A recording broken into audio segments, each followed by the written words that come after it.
Opinions are a thing that everyone opinions exist. Real quote there from Roger Craig Smith. Don't Google it. It's true. Now, when it comes to the Sonic franchise, opinions are definitely something that you would like to steer very clear from, as the Sonic fandom is very known for being not the kindest towards people's opinions and their own thoughts. I mean, browsing Sonic Twitter is like walking into World War III with no clothes on. It's bad. Which is why I thought it'd be a genius idea to ask all of you for your controversial Sonic movie opinions. Stuff that you've been a little bit too scared to say, just because you're worried that people might hate you for it or like set you on fire for it. And the response was a little overwhelming. I got 1,300 different opinions, quite a couple, and just selected a couple of those to give my opinions on and talk about and all of that. If this video does well and people enjoy it, I might do another one. I might read some more controversial opinions, so comment them down below, comment them on the post, you do whatever. However, the first one I've got here is from Chaotic Sonic Science, who says blue arms actually fit the movie design more than tan arms. It makes Sonic look more natural and fit with the plot of Eggman using his blue quills better in the first movie. It also makes sense with his blue streak and aura that he obtains, since he mostly has his arms behind him when running. I'm unsure if this is controversial, but this is my opinion, and I think a few people agree, but just wanted to spread my word. And whilst originally when the first design was revealed I was a little confused behind the choice of the blue arms, I can definitely confidently say he looks way better with the blue arms. There's been some edits of him with tan arms which in my opinion don't look too bad. They're okay, but him having blue arms is one of the differences that really separates him from his video game counterpart. Like, he looks completely different because of the different arms. So I agree with this opinion 1,000,000%. Movie design definitely was deserved to have blue arms, not the tan ones. The next comment is from K's Random Channel 4618, who say, I want Eggman to stay dead. He had a perfect ending to his character arc, and him dedicating his final moments to Stone was so peak. Now this one is certainly something, because the ending of Sonic the Hedgehog 3 for Eggman, perfect, peak, I 100% agree. With him finally admitting that he did like Stone, Stone was his friend and they were friends all along, it was a beautiful ending to his character. But at the same time, I absolutely love Jim Carrey in the Sonic movies. He is like such an enjoyable factor of these films. I love him so much. I say it to basically anyone I talk to about the Sonic the Hedgehog movies, there couldn't have been a better casting than Jim Carrey as Eggman. That is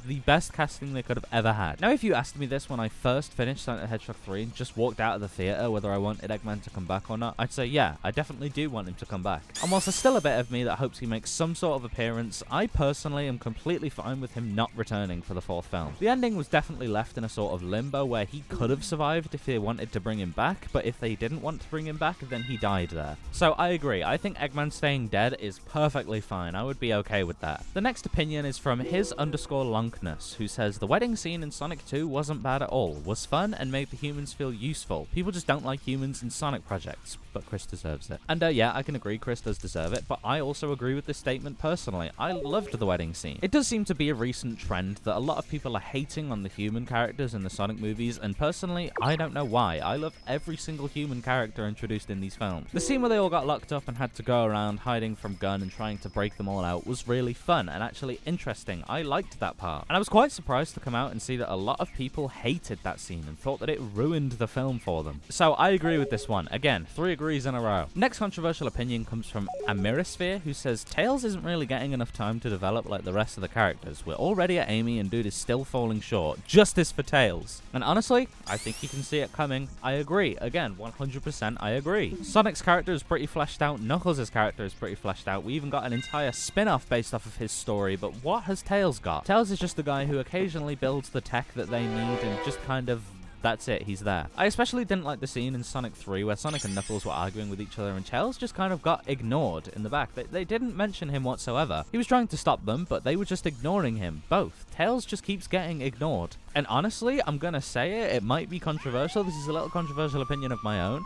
Shadow has a more developed story in one film than Tails does in 3. All we know is that he came from a random planet and just basically found Sonic because of his big energy spike thing, and is just there on the planet with him. No clue what Tails' backstory is like, no clue about any of that stuff. He's just kind of appeared for the convenience of the film. But with Shadow, we know all about the Maria stuff, we know about him crash landing on Earth, we know about his time with Gerald, we know a lot of stuff for his backstory. Compare that to Tails, we know nothing. So 1,000,000% I agree with Amirisphere. Tails needs more development. Come on, give us some more Tails stuff. The next comment is from Sonic Addict-Z6P, who says, I think Amy should stay like she was in Frontiers. Calm, hardworking, and excited for her future. I think it's good development for her character to part ways with Sonic. It would honestly help help us discover more of her character than just knowing that she likes Sonic. And guys, you're not going to believe it, but I agree. I agree again. One of my main worries for Amy in this film is that she's just going to be characterized as the I love Sonic the Hedgehog, and that is my only factor. That is all you know about me. I just love Sonic, and I can't get over him. It's not as big of a worry considering the post-credit scene that we've seen. She just destroyed that Metal Sonic out of nowhere, so I feel like she knows how to fight for herself, and she's not just going to be, oh my god, I love Sonic. The romance stuff, yeah, it'll probably be there. There'll probably be hints of, yeah, I like Sonic. Sonic's cool, and Sonic will probably have his, yeah, I like Amy, she's cool. But I think if we had an Amy that was like in Frontiers, I would be okay with that. I'd be perfectly fine with Amy being characterized just like that. Obviously, they'll tweak it and change some things because this is the Sonic movies. Not everything's the exact same. It's just kind of a close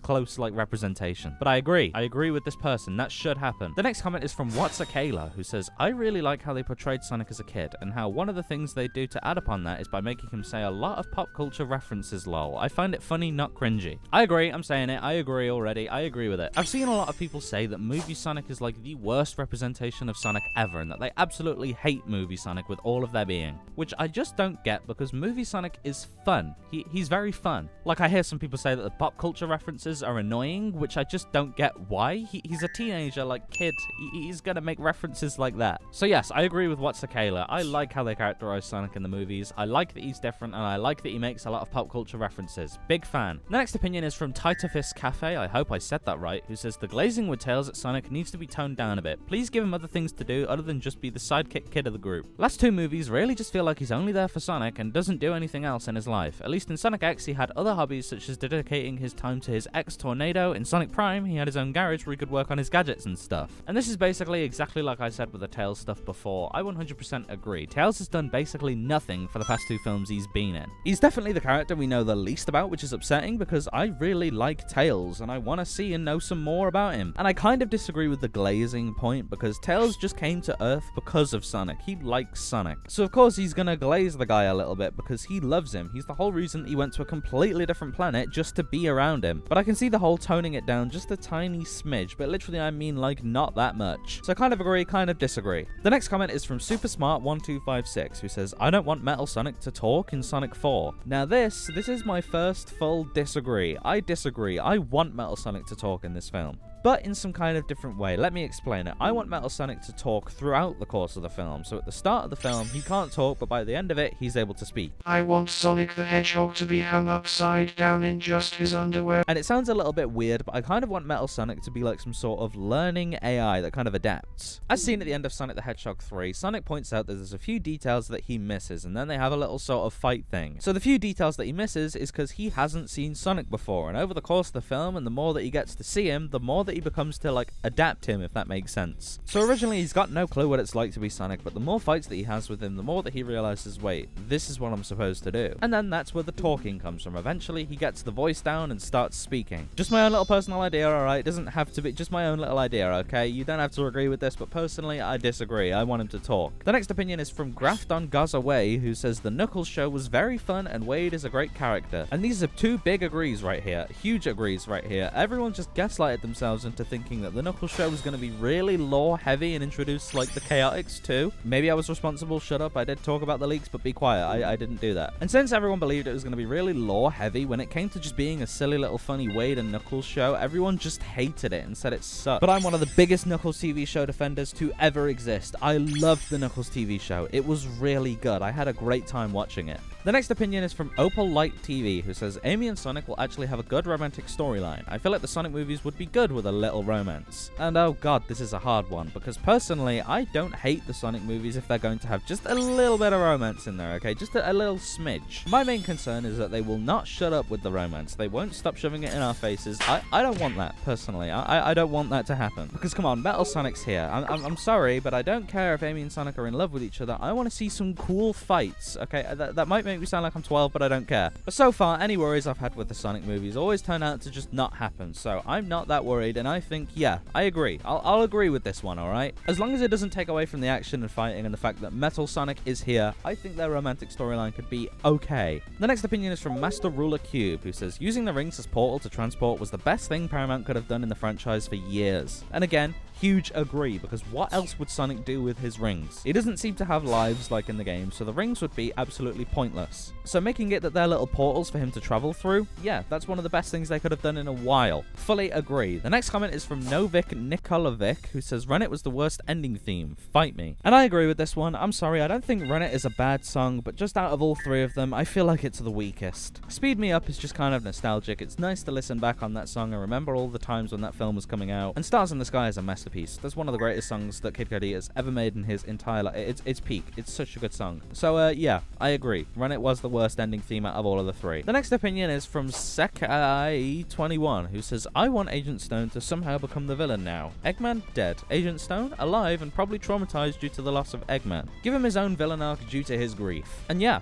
I agree with this one 100%. I've been saying this for a while, that I feel like Agent Stone is going to be the next big villain that we get once Eggman is gone. I don't necessarily think that he will be the big villain, like, you know, the big bad guy instead of Metal Sonic, but I feel like he will be controlling Metal Sonic, if that makes sense. He'll be the one that kind of helps make them, helps him like improve and adapt. He'll be the one that's kind of coaching and motivating him, because due to Eggman's death and his nice heartfelt speech, he's actually really upset that Eggman's gone. And for the convenience of the film, he's going to be angry at Sonic and the gang for it. And the last opinion is from Z.A. Water Pumpkin, who says, I think the second movie should have focused more on Sonic and Tails' friendship, because I think Knuckles kind of got in the way of that. It's just that their friendship doesn't have the same charm they have in the games. And again, I agree with this one, 1,000,000%. One of the main reasons that I love seeing movie Sonic and Tails together is because of how much Sonic and Tails in the games love being with each other. When I really start to think about it, I think, well, movie Sonic and movie Tails, they're not as close as they are in the games. And I do think that due to the introduction of Knuckles and Tails, Knuckles kind of took over more of the film than Tails did. And there wasn't a lot of moments for Sonic and Tails to really get close and become closer friends like they are in the games. So yeah, I agree with that one too. If you're somehow still here, thank you so much. It's a very long video. This one's longer than usual. Comment any of your controversial opinions below, or if I said something that I agreed with that you disagree with, comment it down below. Why not? Let me know your opinions on the Sonic movies, of course. Thank you all for watching. Like and subscribe, as I'm the #1 Sonic movie discussion, opinion, thought guy there is. Proven fact, by the way, that is a proven one. And I will see you in a bit. Good.